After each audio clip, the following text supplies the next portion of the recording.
Alright, so every so often, a brand new firmware update comes along that takes my review and completely unravels it for the better. Today is going to be one of those days, and this is the DJI Mavic Mini.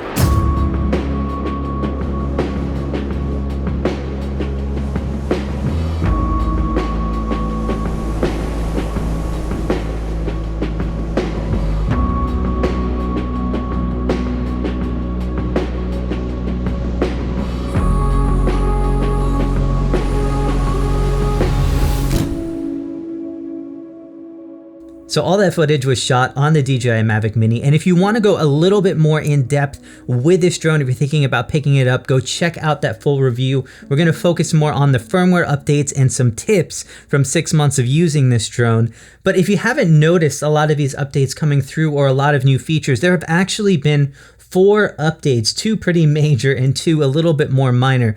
But DJI makes a process of updating so simple, it's like any other app on your phone. You enter the app, you connect to the drone, tells you there's an update, you hit update, and in a few minutes you're flying with these new features you probably completely missed. But don't miss this one, because there is a lot that came through. So if you do watch that review, what you'll find out is one of my biggest issues with this drone was going to be for videographers, because DJI had absolutely no way of manually controlling the exposure. The best you could do is lock it with a certain EV range, but you had no idea where your shutter speed was, no idea what your ISO was, and no ability to control white balance. So as soon as you turned the drone or panned up or did some kind of cinematic movement, you could absolutely see either an exposure change, or your exposure settings wouldn't be what would be ideal, but you would absolutely see a color shift from your white balance changing. And you know, this kind of worked for most cases, but if you were trying to shoot anything serious in video,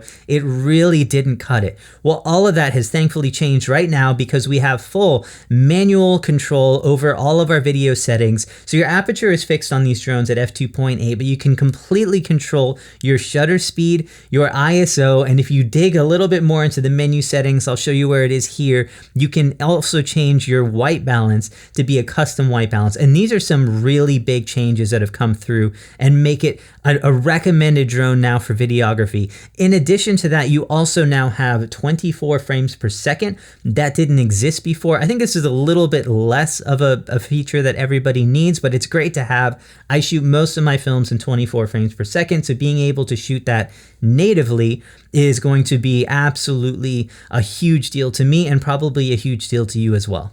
So I've been shooting with this drone for a couple of months now. So a couple tips I've kind of learned about while I've been shooting with it. The first is that the images, especially the video on this, are extremely punchy and contrasty. Lots of sharpness is being applied onto this. Not a whole lot we can do about the sharpness except applying some softening in post. However, on the contrast side, what I would recommend doing is going into your settings, turning on your histograms and zebras, especially those histograms. You're going to want to keep your shadows in check. You're going to want to make sure that the detail you want there is going to be there. And that's because there's not a whole lot of room to bring this back in post. We do have a couple ways of bringing back or lowering the contrast, being able to edit it a little bit and then adding that back. But really, once detail has been lost, it's extremely difficult to bring that back, especially without introducing grain. The other thing that you'll notice is that these legs are extremely short.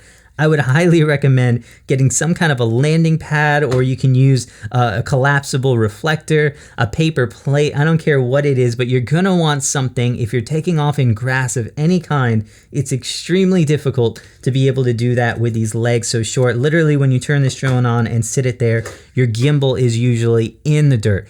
And so I would highly recommend some kind of a landing pad for this if you're not using one already. The other thing you're going to want to do is pick up some ND filters. And I actually didn't recommend that in my first video because we didn't have any kind of a manual exposure control. So you couldn't set your shutter speed. And if you added ND filters, which are basically sunglasses for your drone camera, you wouldn't know what your ISO would be. So you could be upping your ISO inadvertently without even knowing. Well, now that we have full exposure control, you're going to want ND filters. You're going to want to try and get that shutter speed to be about double your frame rate. So if you're shooting 30 frames per second, ideally 1/60th of a second.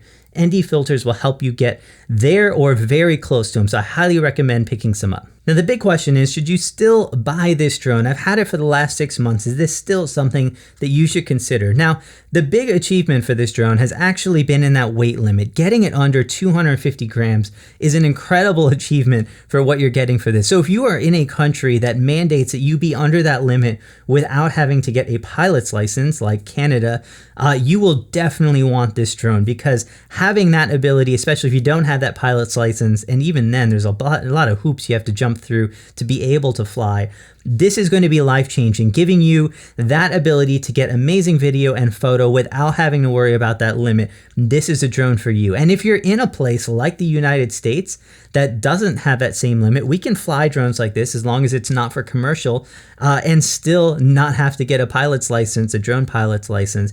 This is actually still going to be an amazing drone for you. It is more than $300 cheaper than the next best, and that is a big price difference. And this is going to now give you that manual video control, manual photo control, pretty good photo and video quality for the price, especially great flight time, and it's overall a whole lot of fun. And so even if you're practicing, learning first drone, it is going to give you all the ability that you need to really get some good footage and decide if maybe it's going to be good to step up for you in the future.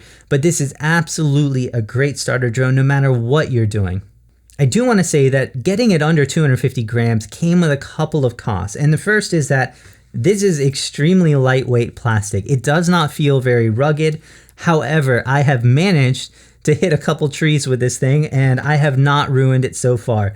So that is good. It has survived quite a bit of abuse for me thus far. And other than the battery popping out a few times when it hit the ground, it did absolutely nothing. So even though it's made out of incredibly cheap and light feeling plastic, it is done really well durability wise for a drone like this. The other kind of sacrifice in this drone is that there are no obstacle avoidance sensors. And again, that would have added weight and probably some cost too. So I understand why DJI probably couldn't add those, but it will mean that you can absolutely fly this straight into a tree or a wall at high speed.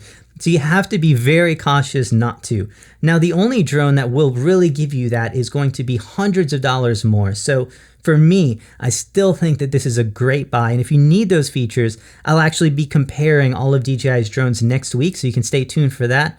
But in the meantime, this is going to be a solid drone, especially for the price, both in terms of durability, even though it's a little bit lighter weight, and it really gives you some unbelievable photo and video quality, especially now with that update. I can now recommend it for videographers as well as photographers. And if you do want to know if this is a drone for you, I'll be hanging out in the comments below, so feel free to ask me any questions that you have there. Again, check out that full review and stay tuned. Make sure you have notifications on for that Mavic Air 2, and we'll be out with that really soon. Hope you guys are doing all right, and I'll see you soon in that video. So, I don't know if you're excited about this, but I'm definitely excited about this. Lots of paper. 70 to 180 f2.8. Stay tuned for next week.